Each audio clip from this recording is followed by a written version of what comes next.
स्वागत है बच्चों आप सभी का अपने YouTube चैनल एडुकेट एकेडमी में। मैं गौतम सर और आज की जो हमारी जो मोस्ट इम्पोर्टेंट वीडियो है वो क्लास 11th वाले के लिए है, जो पॉलिटिकल साइंस का जो हम आंसर की करेंगे उनका है, और आंसर की को देखना ना भूले। तो चलिए हम स्टार्ट करते हैं। जो हमारे इस पेपर के अंदर जो इवनिंग का हुआ है बच्चों का 19 तारीख को 19 फरवरी को 2025 में जो बच्चों का पेपर हुआ है उन बच्चों की आंसर की हम आपको बताएंगे वन बाई वन।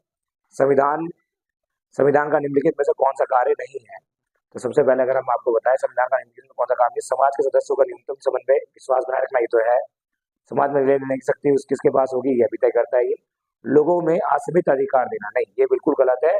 तो भाई यही कार्य जो है, कौन सा कार्य नहीं है, सरकार की शक्तियों पर अंकुश लगाना, ये भी लगाती है। तो ये काम नहीं है भाई इनका। तो ये तो भाई सी ऑप्शन हमारा बिल्कुल सही, जिन बच्चों ने किया है उनका बल्ले बल्ले है। अगला हमारा दूसरा क्वेश्चन पढ़ेंगे हमारा। प्लेटो ने अपनी पुस्तक द रिपब्लिक में न्याय के सिद्धांत की चर्चा की है, और जॉन रॉयल्स ने अज्ञानता के आवरण के बारे में बताया। तो भाई इसमें हमारा क्या है, ए और आर दोनों सही है, और आर सही स्पष्टीकरण करता है नहीं। ए और आर दोनों सही है, परंतु आर जो है ए की सही कल्पना नहीं करता है। बिल्कुल हमारा जिस बच्चों ने बी ऑप्शन किया है उन बच्चों का सही है। आगे आते हैं हमारा भाई कॉलम के अंदर। अगर हम बात करें कॉलम के अंदर जो आर्टिकल 336 300 क्या है 68 है, संविधान संशोधन को लेकर है। तो अगर हम बात करें इसके अंदर जो हमारा ऑप्शन होगा वो होगा हमारा डी। जिन बच्चों ने डी ऑप्शन लगाया है वो बिल्कुल सही होगा। ठीक है। अगला आ जाइए, निम्नलिखित में से किसे कार्यपालिका सदस्य नहीं माना जाता है? भारत का मुख्य न्यायाधीश, गृह मंत्री, राष्ट्रपति, प्रधानमंत्री। तो भाई इनमें से जो हमारे होंगे एक, भारत के मुख्य न्यायाधीश को भाई कार्यपालिका का सदस्य नहीं माना जाता है। ये ऑप्शन जिन बच्चों ने लगा उनके बल्ले बल्ले हो गए। तो आप अपने आंसर चेक करते रहें क्योंकि क्वेश्चन हमारे बहुत इजी आए हैं। 5 नंबर क्वेश्चन पढ़ेंगे। मुक्त बाजार के समर्थक का मानना है बाजार को राष्ट्र के हस्तक्षेप में मुक्त कर दिया जाना चाहिए। बिल्कुल सही बात बोली है इन्होंने, कोई गलत नहीं। मुक्त बाजार प्रणाली भारत जैसे देश के लिए बहुत अधिक उपयुक्त है, बिल्कुल सही बात है यहाँ तक भी। लेकिन अगर हम बात करें, बोले कथन एक और दोनों सत्य हैं, कथन एक दो सत्य नहीं है। तो यहाँ पर हम देखेंगे जो कथन एक सत्य है परंतु दूसरा, मुक्त बाजार प्रणाली भारत जैसे के लिए ही बहुत अधिक उपयुक्त है, नहीं, खाली भारत के लिए नहीं है भाई, हर किसी देशों के लिए है। तो इसीलिए हमारा क्वेश्चन जो हमारा यहाँ पर होगा सी आंसर हमारा बिल्कुल सही होगा। जिन बच्चों ने सी किया उनके 1 नंबर मिल जाएंगे। अगला आते हैं हम, निम्नलिखित घटनाओं को उनके गठन के अनुसार लगाइए। भाई हम घटनाओं को गठन के अनुसार लगाएं तो भाई भारतीय संविधान लागू कब हुआ था? 1950, 26 जनवरी को। 73वां 74वां संशोधन 1992 में आ जाओ आप। ठीक है। और देश के आंतरिक विद्रोह के आधार आपातकाल लगाना भाई 1975 में लगाया गया था। चलो ठीक है, ये भी मान लेते हैं। केशवानंदन भारती केस, भाई ये भी जो है हमारा 75 के आसपास रहा है। तो सबसे पहला हमारा जो आ जाएगा क्या, भारतीय संविधान लागू हुआ। तो दूसरा दूसरा हमारे यहाँ पे ए दिख रहा है, बी दिख रहा है, लेकिन हम किसे देखेंगे? जो हमारा यहाँ पर ऑप्शन है बी ऑप्शन, हमारा बी ऑप्शन के साथ बिल्कुल सही जाएगा, क्योंकि केशवानंदन, यहाँ पे हमारा केशवानंदन जो भारतीय केस है, जो हमने आपको जैसे बताया, तो केशवानंदन जो भारतीय केस है बेटा वो हमारा ऑलमोस्ट, जो अगर हम बात करें तो हमारा ये है। इसके अंदर जो हमारा जो ऑप्शन होगा बेटा वो होगा बी ऑप्शन, हमारा बिल्कुल करेक्ट ऑप्शन होगा। ठीक है। अगला आते हैं, हमारा अगला क्वेश्चन देखते हैं। भारत सरकार के मंत्री परिषद की अधिकतम संख्या कितनी है? मंत्री परिषद कितने होते हैं भाई? तो भाई भारत के अंदर मंत्री परिषद लोकसभा के कितने होते हैं? 15% मंत्री परिषद बनते हैं। गलत जोड़ों को पहचान कीजिए। नए राज्यों का प्रवेश साधारण बहुमत के द्वारा, भाई इसमें मूल ढांचा विशेष बहुमत द्वारा। तो हमारा 8वें का क्या होगा बेटा? 8वें का जो हमारा होगा बी ऑप्शन, मूल ढांचा विशेष बहुमत के द्वारा ही किया जाता है। आगे आते हैं हम, नागरिकों के लोकतांत्रिक अधिकारों का दावा सर्वप्रथम में किया गया था कहाँ? अमेरिका में, फ्रांस में, रूस में, चीन में, कहाँ पे किया गया था बेटा? तो सबसे पहले नागरिकों का दावा कहाँ किया गया था? सी, रूस में, क्रांति में, रूस की क्रांति में ही यहाँ से शुरुआत हुई थी। नागरिकों को लोकतंत्र के अधिकारों के दावा किए गए थे। ठीक है। आगे हम बात करते हैं, भारत के विभिन्न क्षेत्रों और संस्कृति और धार्मिक असहिष्णुता को दर्शाने वाला सर्वमुक्त उदाहरण कौन सा है? तीज मेला, कक्ष का रणोत्सव, दशहरा मेला, गणतंत्र दिवस की पेड़। असहिष्णुता, तो भाई असहिष्णुता का 10वां का है। बिल्कुल कोई लॉजिकल भी सोचे तो हमारा कौन सा होगा? गणतंत्र दिवस की परेड, जिसके अंदर अलग अलग धर्मों की प्रस्तुति की जाती है, राज्यों की प्रस्तुति होती है। 11वां क्वेश्चन, निम्नलिखित में से क्या एक राष्ट्र की मान्यता नहीं होती? क्या नहीं होती? क्या नहीं होती भाई एक राष्ट्र की मान्यता? तो हमारा क्या है? साझेदार। ठीक है, ये हमारा नहीं होगा, बाकी सारी चीजें होंगी। आगे आते हैं राष्ट्रवाद। भाई राष्ट्रवाद हमारा अंतिम आध्यात्मिक मंजिल नहीं हो सकता। ये वाक्य किसके द्वारा दिया गया है? तो ये वाक्य दिया गया रविंद्रनाथ टैगोर जी द्वारा दिया गया है। चलिए अब हम आंसर की भी देख लेते हैं, किन किन बच्चों का कितना सही हुआ है और जिन बच्चों के, और आप हमें ये बताइएगा कि आप में से कितने बच्चे ऐसे हैं जिन बच्चों के 12 में से कितने नंबर आए हैं।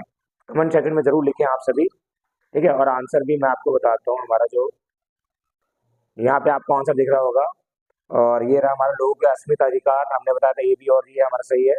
भारत का मुख्य न्यायाधीश नहीं है उसका हिस्सा, तो ये सारे उसके आंसर हैं। दूसरा जो हमारा 13 नंबर क्वेश्चन है, समाज के सदस्यों का न्यूनतम समन्वय विश्वास बनाए रखना चाहिए। ये क्वेश्चन प्रधानमंत्री राष्ट्रपति मंत्रिमंडल निर्णय को पुनर्विचार में करा सकते हैं कौन? राष्ट्रपति। राष्ट्रपति के पास वीटो पावर होती है। 14 नंबर क्वेश्चन का आंसर ये है।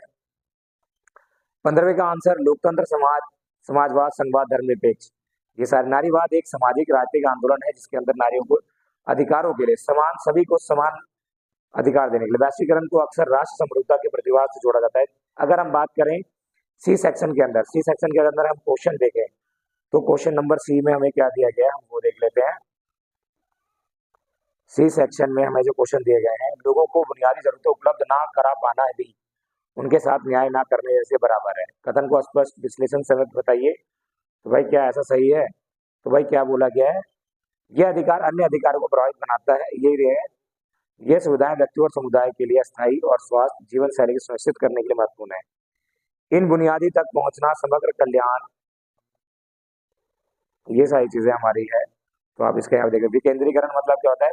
सत्ता का बंटवारा। और 1973वें और 74वें संशोधन में जो हमारा हुआ था ग्रामीण और शहरी को लेकर हुआ था, उसके बारे में हमें बताया गया है कि उनका विकास कैसे किया जाएगा। मानवाधिकार और नैतिक सिद्धांत, जो हमारा 22वें क्वेश्चन का आंसर हमारा इस प्रकार से होगा, और आपने यदि आंसर देख ही लिए होंगे। और अगर हम बात करें मैप की, मैप में जो सबसे जो मेन है हमारा, मैप के अंदर जनहित याचिका, जो आपने कानून पढ़ा होगा, जब पीड़ित व्यक्ति के लिए कोई दूसरा याचिका दायर कर सकता है, जनहित याचिका न्यायपालिका। आप 24वां नंबर क्वेश्चन देखेंगे क्वेश्चन बैंक में अंदर, हम तो 24वां नंबर क्वेश्चन देखते हैं। तो हमारा 24वें नंबर क्वेश्चन में क्या है हमारा, ये अदालत वाला दिया गया है। जनहित याचिका क्या होती है? जनहित याचिका क्या होती है भाई, हमसे ये पूछा गया है। दूसरा कब किया गया, ये सारी है। तो आप ये देख सकते हो कि जनहित याचिका हमारी, तो जब कोई भी पीड़ित व्यक्ति है, कोई दूसरा याचिका दायर कर सकता है, 1967 में की गई थी और न्यायपालिका द्वारा। अब आते हैं मैप के अंदर जो पूछा गया था पहला क्वेश्चन भाई, वो हमारा उत्तर प्रदेश है, दूसरा सिक्किम है, महाराष्ट्र, तेलंगाना। हम क्वेश्चन देख लेते हैं क्या क्या चीजें हमारी, क्वेश्चन को देख लिया जाए तो क्वेश्चन हमारा क्या है। मैप का क्वेश्चन बहुत ही इजी क्वेश्चन दिया है आप सभी को, और मैप के क्वेश्चन को देख लेना बहुत ज़रूरी है। राजस्थान राज्यसभा में अधिकतम सीटें वाला राज्य सबसे ज़्यादा कौन सा है भाई? राज्यसभा में सबसे अधिक सीट वाला जो राज्य है वो क्या है? उत्तर प्रदेश। राज्यसभा में भी लोकसभा में भी वह राज्य जनसंख्या की वजह से राज्यसभा में केवल एक ही सीट है, तो वो कौन सा है भाई हमारा? हो जाएगा सिक्किम, ठीक है। और राज्यसभा द्विसदनात्मक विधायिका वाले हमारे कौन से हैं?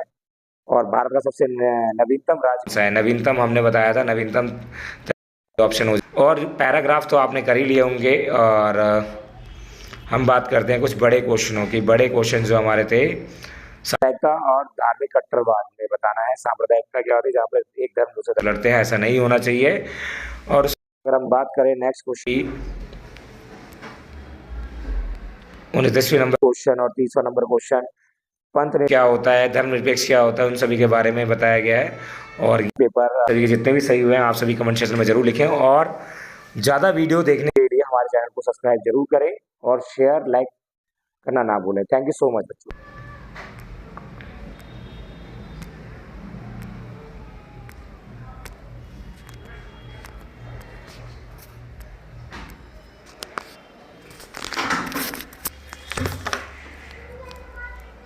चले कहाँ